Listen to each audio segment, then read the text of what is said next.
Chapter 6.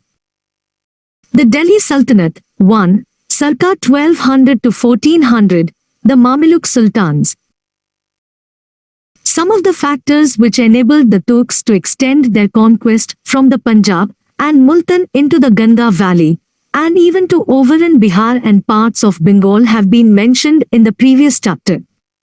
For almost 100 years after that, the Delhi Sultanate, as the state ruled over by these invaders was hard-pressed to maintain itself in the face of foreign invasions, internal conflicts among the Turkish leaders, and the attempts of the dispossessed and subordinate Rajput rulers and chiefs to regain their independence and, if possible, to oust the Turks. The Turkish rulers were successful in overcoming these difficulties, and by the end of the century, were in a position to extend their rule over Malwa and Gujarat, and to penetrate into the Deccan and South India. The effects of the establishment of the Turkish rule in northern India thus began to be felt within 100 years all over India, and resulted in far-reaching changes in society, administration and cultural life. Struggle for the establishment of a strong monarchy. Muizzuddin, Muhammad of Ghur, was succeeded by Kutbuddin Aibak, a Turkish slave in 1206. He had played an important part in the expansion of the Turkish Sultanate in India after the Battle of Tarim. Iltutmish, 1210-36. In 1210, Aibak died of injuries received in a fall from his horse while playing Chogan, polo. He was succeeded by Iltutmish, who was the son-in-law of Aibak. Iltutmish must be regarded as the real consolidator of the Turkish conquests in North India. During the early years of his reign, Iltutmish's attention was concentrated on the northwest. While the Mongols were busy elsewhere, Iltutmish also ousted Kubacha from Multan and Uch. The frontiers of the Delhi Sultanate, thus, reached up to the Indus once again. Secure in the west, Iltutmish was able to turn his attention elsewhere. In Bengal and Bihar, a person called Ivaz, who had taken the title of Sultan Ghiyasuddin, had assumed independence. While he made raids on the territories of his neighbors, the Sen rulers of East Bengal, and the Hindu rulers of Orissa and Kamrup, Assam, continued their sway. In 1226-27, Ivaz was defeated and killed in a battle with Iltutmish's son near Lakhnauti. Bengal and Bihar passed under the suzerainty of Delhi once again. But they were a difficult charge, and repeatedly challenged the authority of Delhi. At about the same time, Iltutmish took steps to recover Gwalior and Bayana. Ajmer and Najar remained under his control. He sent expeditions against Ranthambore and Jalo to reassert his suzerainty. He also attacked Nagda, the capital of Mewar, about 22 kilometers from Udaipur, but had to beat a retreat at the arrival of the Gujarat armies, which had come to aid the Rana. As a revenge, Iltutmish dispatched an expedition against the Chalukyas of Gujarat, but it was repulsed with losses.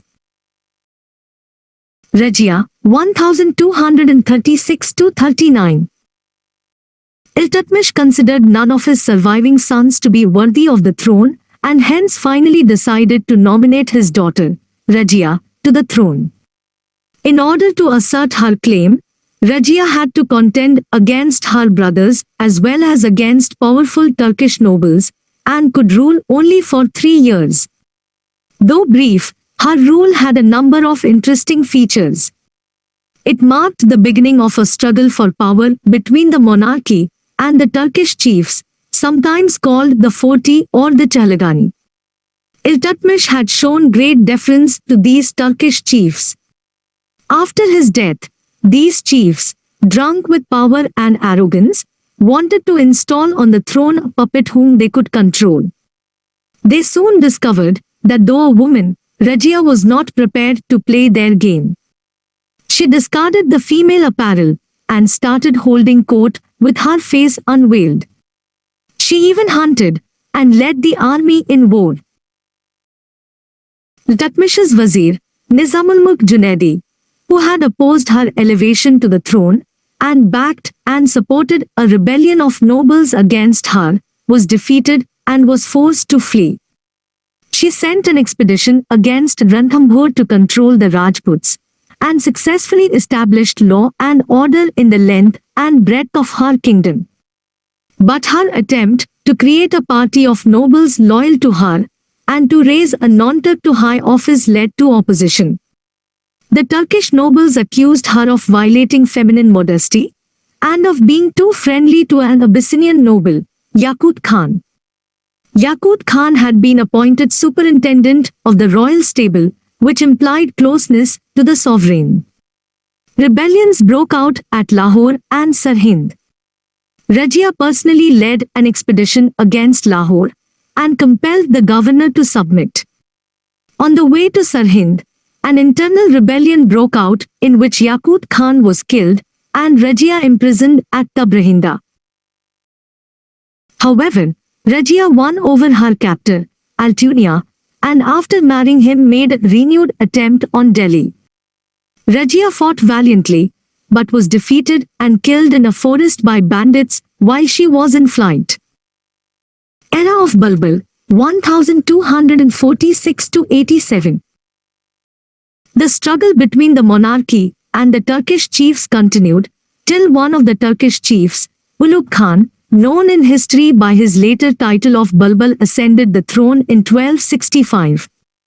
During the earlier period, Balbal held the position of Naib or deputy to Nasiruddin Mahmud, a younger son of Iltutmish, whom Balbal had helped in securing the throne in 1246. Balbal further strengthened his position by marrying one of his daughters to the young Sultan. The growing authority of Balbal alienated many of the Turkish chiefs, since Nasiruddin Mahmud was young and inexperienced. They, therefore, hatched a conspiracy, 1253, and ousted Balbal from his position. Balbal was replaced by Imaduddin Rehan, who was an Indian Muslim. Although the Turkish chiefs wanted that all power and authority should remain in their hands, they consented to the appointment of Rehan because they could not agree among themselves which one of them should succeed to Balbal's post. Balbal agreed to step aside, but carefully continued to build his own group.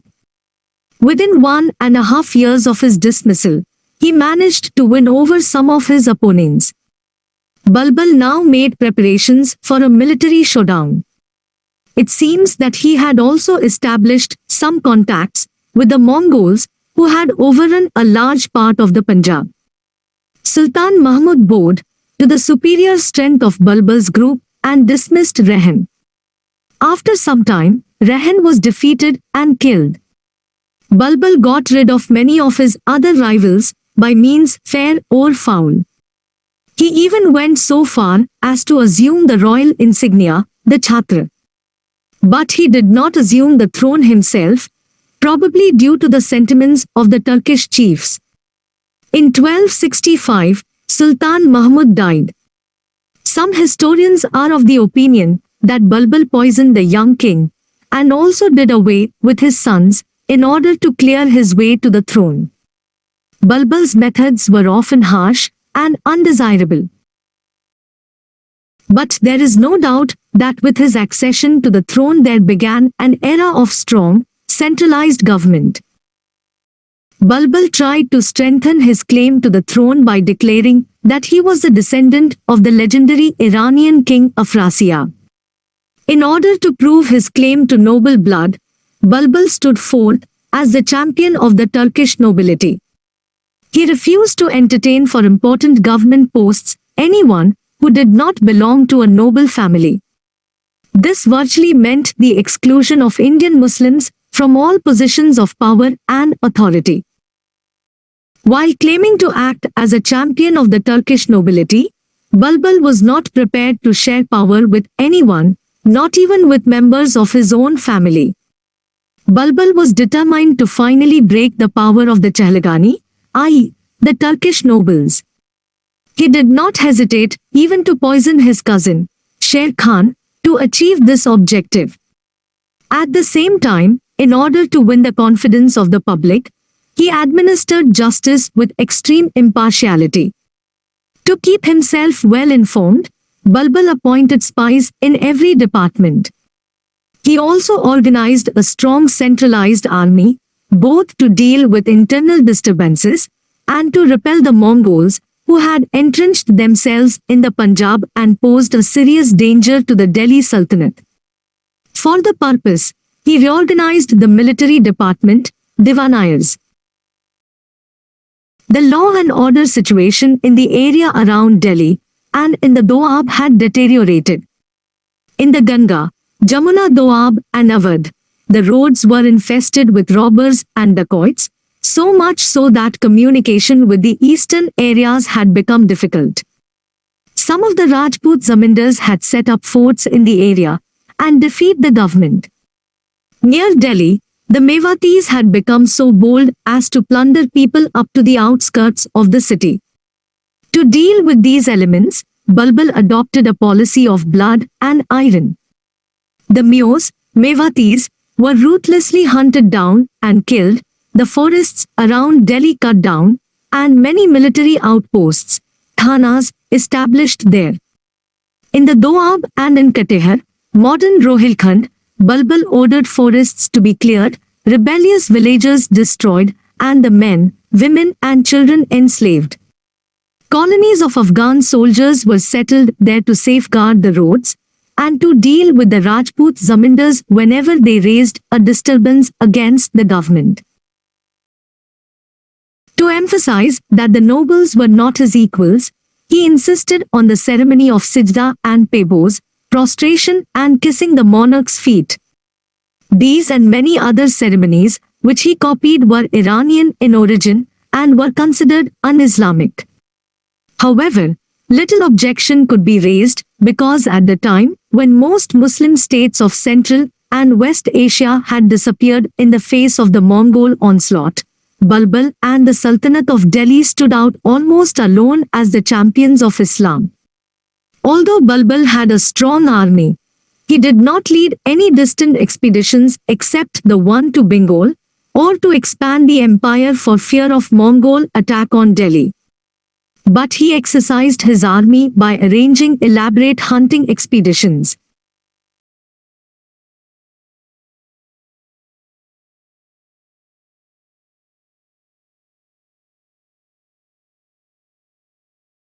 On account of its natural boundaries, India has been safeguarded during most of its history from external invasions. It was only in the northwest that India was vulnerable. As we have seen, it was through the mountain passes of this area that the Turks, like the earlier invaders such as the Huns, Scythians, etc., had been able to penetrate into India and establish an empire there. The configuration of these mountains was such that in order to prevent an invader from reaching the fertile valleys of the Punjab and Sindh, it was necessary to control the area extending from Kabul to Ghazni and Kandahar. The control of this area flanked by the Hindu Kush was important, for it was the main route for the arrival of reinforcements from Central Asia.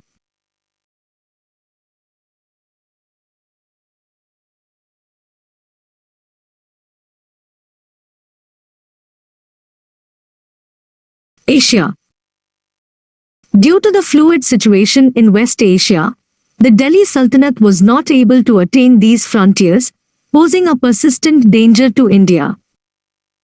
With the rise of the Khwarizmi Empire, the control of the Ghurids over Kabul, Kandahar and Ghazni had been lost. Boundary of the Khwarizmi Empire had reached the river Indus. Next, an even bigger danger was the arrival of Chengiz Khan, the Mongol leader, who prided in calling himself the Scourge of God. The Mongols attacked the Khwarizmi Empire in 1218. Meanwhile, the Mongol onslaught had serious repercussions on the Sultanate of Delhi. However, Iltutmish, who was ruling at Delhi at the time, tried to appease the Mongols by politely refusing a request from Jalaluddin, the defeated Khwarizmi ruler, for asylum. Jalaluddin remained, for some time, in the area between Lahore and the river Sutlej. This resulted in a series of Mongol attacks. The river Indus ceased to be India's western boundary. Balbal adopted a policy of both force and diplomacy against Mongols. He repaired the forts of Tabrahinda, Sunam and Samana, and posted a strong force in order to prevent the Mongols from crossing the river Beas. Balbal tacitly agreed to leave the major portion of the Punjab under the Mongol control.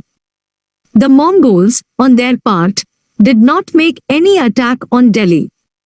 The frontier, however, remained undefined, and Balbal had to conduct almost annual expeditions against the Mongols in order to keep them in check.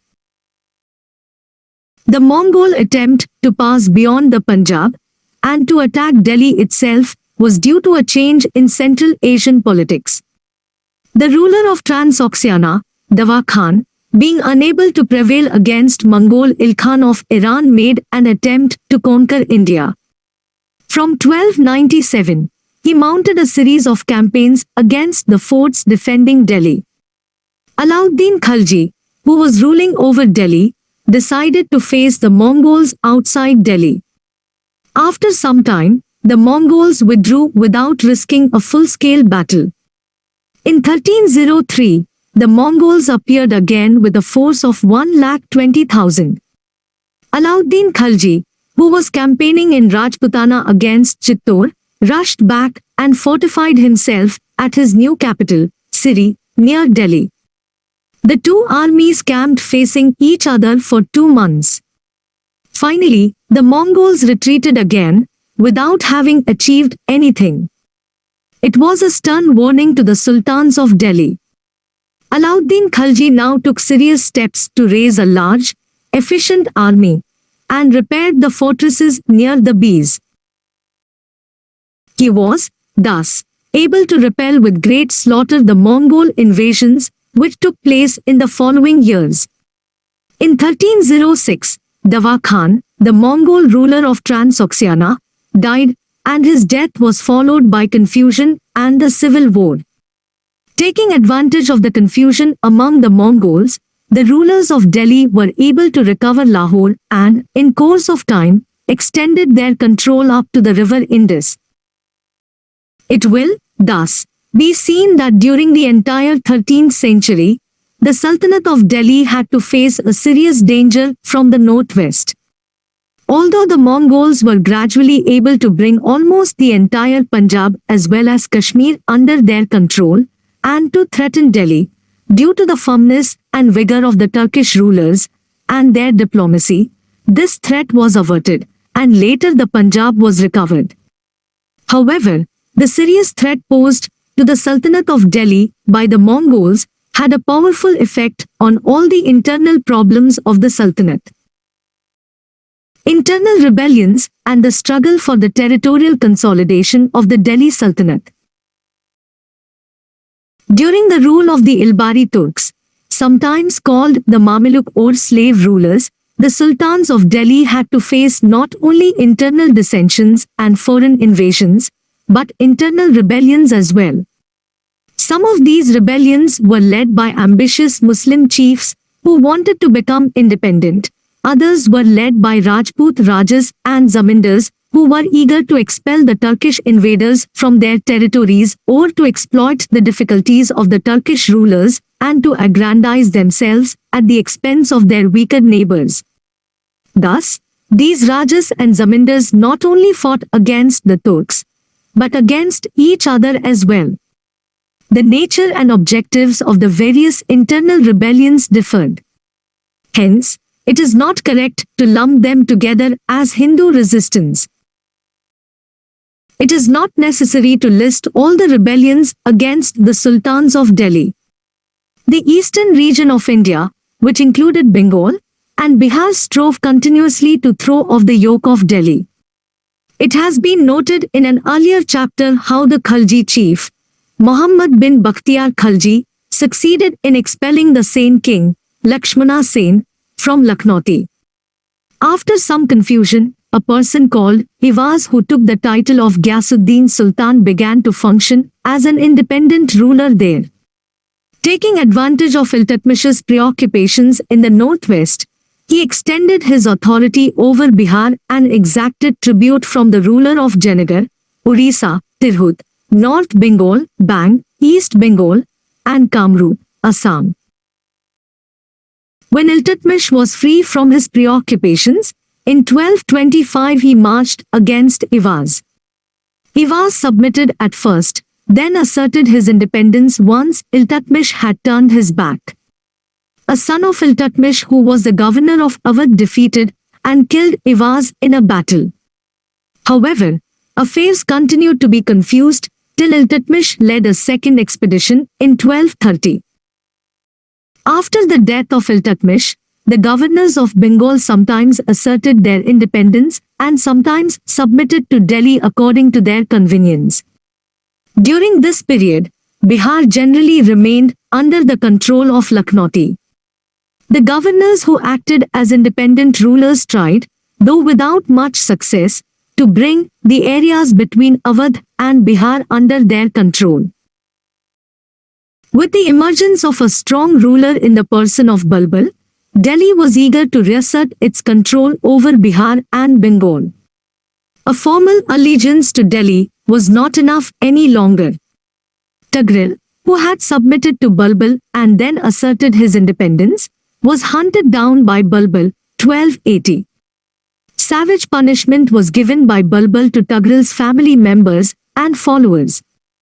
This campaign, which lasted 3 years, was the only distant campaign undertaken by Balbal. However, Delhi could not keep control over Bengal for long. After Balbal's death, his son, Bughra Khan, who had been appointed the governor of Bengal, preferred to rule over that part rather than stake his life for the throne of Delhi. He, therefore, assumed independence and set up a dynasty which ruled over Bengal for the next 40 years. Thus, Bengal and Bihar remained outside the control of Delhi during the greater part of the 13th century. The bulk of the Punjab, too, had passed under the control of the Mongols. The Turkish rule was not fully secure, even in the Ganga Doab. The Kateria Rajputs, who had their capital at Ahitchatra across the Ganga, were a force to be reckoned with. They frequently raided the district of Badon. Finally, after his accession, Balbal led a large force which resorted to large-scale massacre and wholesale plunder. The district was almost depopulated, jungles were cleared and roads built. Barni records that from that date the Iktas of Baran, Amroha, Sambhal and Katehar, in modern West UP, were rendered safe and permanently freed from any trouble.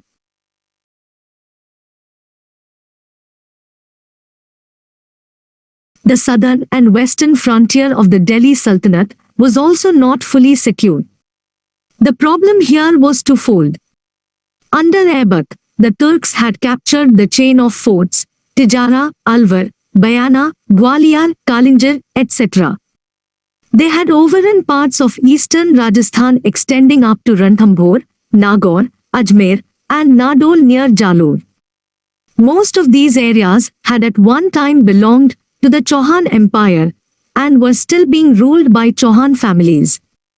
Aibak's operations against them were, thus, a part of the campaign against the Chauhan Empire. However, in the subsequent period, far from advancing into Malwa and Gujarat, the Turks were hard put to defend their gains in eastern Rajasthan and even to maintain their hold on the redoubts defending Delhi and the Gangetic region. Taking advantage of Iltutmish's preoccupations with the northwest, the Rajput Rajas had recovered Kalinjar, Gwalior and Bayana. Many other principalities, including Ranthambore and Jalore, repudiated Turkish suzerainty. From 1226, Iltutmish commenced operations to recover his control over these areas. He first invested Ranthambore and compelled the ruler to accept Turkish suzerainty. He also captured Jalore, which was on the route to Gujarat. The efforts of Iltutmish to extend his control over Gujarat and Malwa, however, failed. The Chalukyas of Gujarat repulsed an attack by Iltutmish. The Parmaras of Malwa were also too strong for the Turks. Iltutmish, however, made a raid into Malwa and plundered Ujjain and Risina. One of his generals also raided Bundi. In the east, Iltutmish recovered Bayana and Gwalior, but was unable to make much headway against the Rajputs of Baghelkhand. The Turkish control over eastern Rajputana was again shaken in the confusion following Iltutmish's death. Many Rajput rulers threw off Turkish suzerainty. The fort of Gwalior was also recovered by them. The Bhatti Rajputs, who were entrenched in the area of Mewat, isolated Bayana and extended their depredations up to the outskirts of Delhi.